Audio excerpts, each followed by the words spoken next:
Hey everybody, Pinstripe here. Welcome back to some more IL-2 1946. The campaign continues here into mission 4 of our Zero campaign. The A6M2 is raring to go, and I am very much in the mood to shoot down plenty more bombers and fighters.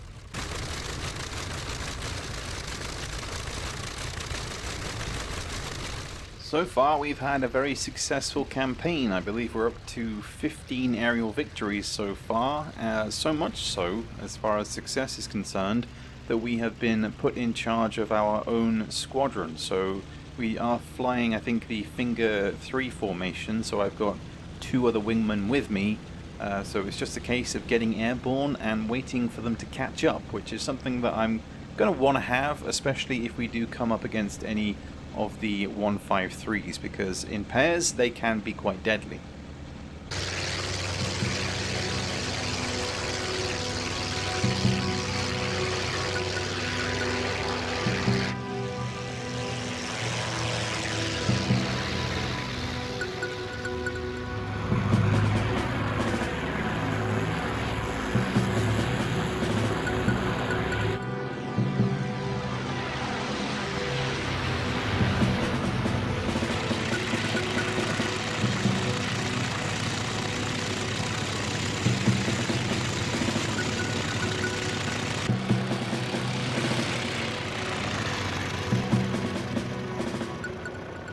I'm reminded of a vague quotation from the Japanese ace Saburo Sakai, who mentioned that Japanese pilots would become one when flying the Zero, and I can entirely see that now that I have access to Track IR. I believe this is the first video in this campaign that I'm doing using Track IR. Everything up until this point has been done with the joystick camera, so now looking behind me, above me, to the side, this bubble canopy is like just peak.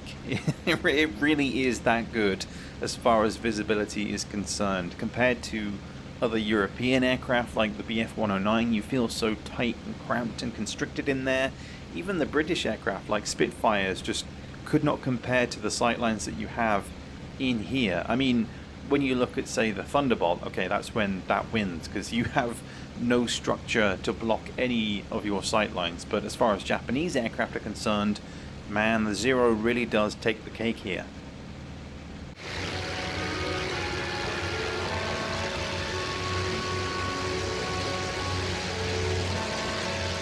As this is just another routine patrol, we are following the usual vectors, keeping our eyes peeled for enemy aircraft, and it's not long before they make their presence known slightly to the left here. You can see them just fading in, as are the fighter aircraft, but my priority initially is not going to be on engaging the fighters. I'm going to leave that to the rest of the squadron, and of course, because we have the very, very simplistic Japanese radios, there's no way that I can actually signal my wingman to do anything. So I am trying to press those buttons, but of course nothing is going to happen. I'm going to get no confirmation from them because it's just too early in the war to put that to work.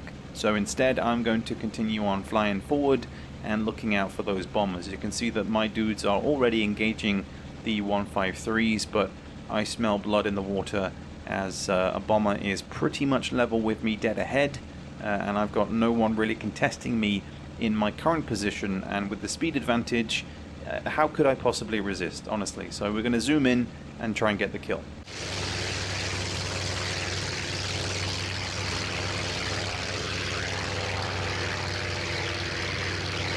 I have to say fair play to the SB pilot here, because he does make it as tough as possible for me to get a sightline in initially, but I very much feel like a predator that is playing with his food, because it's inevitable that this bomber is going to go down based on the previous engagements that we've had with it, and based on the fun that I'm having in pursuing it right now, because not only is it me, it's everybody else around me as well. It's like a feeding frenzy, as we have discussed before. So as I'm looping around this bomber, I'm just waiting for the right opportunity to get the right angle, but it is actually going to be one of my wingmen that snatched the initial damage as we come in here for another pass, I'm going to get my gun sights roughly where they need to be. And I was taken a little bit by surprise as well, because, you know, I'm waiting to pull the trigger, and when you see black smoke trailing before you've even fired a shot, yeah, I mean, it was a great shot from the wingman, no doubt, because he was coming in from the vertical as well. But it is me that eventually cuts him to pieces, so I guess, technically, it is a shared kill, but we're Japanese, so who's going to share it, really?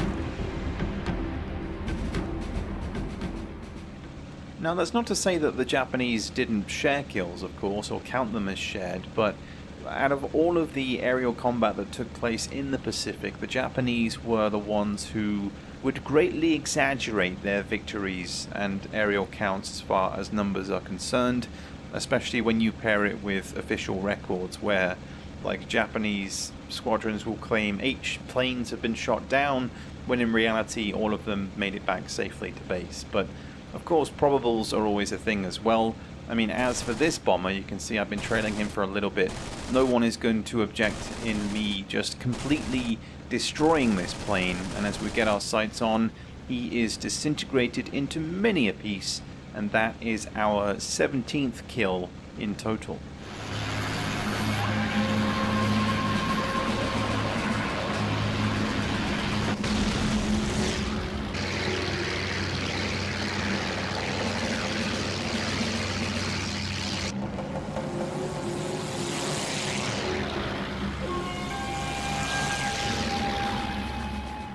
With the bombers easily dispatched, it was now time to try and find the rest of the enemy group, which involved the fighters. They are indeed down low. I took some time trailing some comrades, and it was lucky that I spotted them here because the cloud cover is pretty low, so it would have been very easy for me to overshoot and end up just missing them completely. So I'm going to get on the tail of one of them, just about making out his position here through the clouds. And we're going to come right down to the deck for these next couple of fights, which is, in my personal opinion, my favorite thing to do. I don't know about you, but especially in a zero, even if you are up against the 153s who have equally the same amount of maneuverability being a biplane, these kinds of fights are what I thrive on. But this initial attack actually is going to end up being maybe a tad bit too much for the biplane.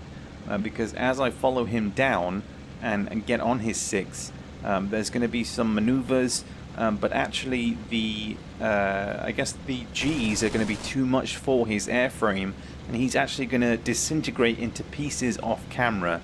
Sadly, my replays are a little bit wonky in this one, but it did take me by surprise, I have to admit, at the time.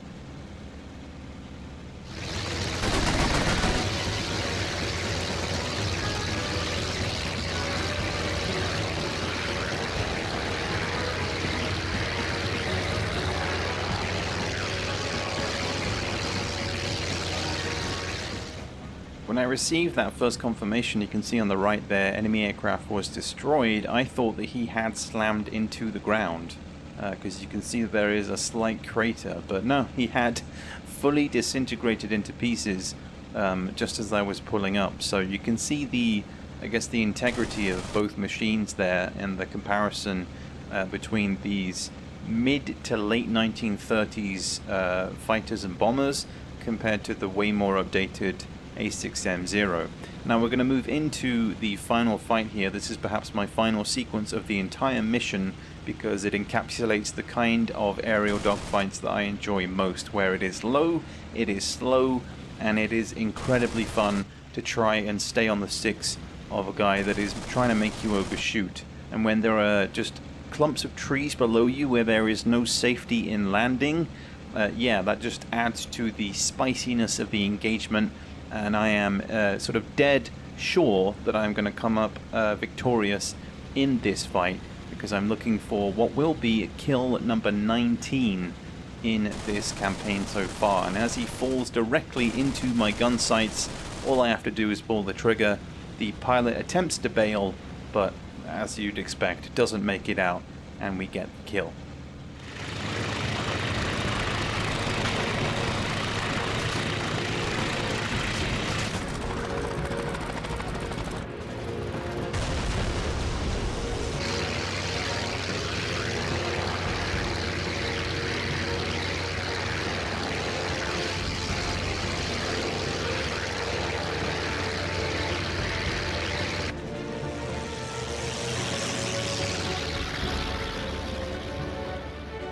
So despite the terrible radio that is within the A6M2 I am going to request landing from tower to come back to base here, but as we pull in towards the runway, you will notice that there is a cloud of black smoke here, which I am going to have to dodge and indeed maneuver around as I come in here for a landing. And I believe this is, I think, my first successful landing in track IR, which is it's an achievement for me. I don't know, it's actually a lot trickier than you'd expect, but just ensuring that I'm sort of floating in here. I'm keeping my speed up just so that I can zoom around whatever this crater is, as I've experienced many times in the past of hitting craters either when taking off or landing and then just exploding into pieces. It's not something that I intend to do today. But this is pretty much going to wrap things up for this mission. I hope you guys have enjoyed. There will be plenty more to come from this campaign, and indeed in the live commentary format as well, because I know that the majority of this campaign so far has been done in post. But I hope that you have enjoyed what has been shown so far, and you can let me know your thoughts on everything in the comments below. But here is the confirmation of all our aerial victories. 4 kills in total. Our other squadron comrade got 1. GG to him, I guess, to Izumi. But yeah, I will catch you guys later for the next one.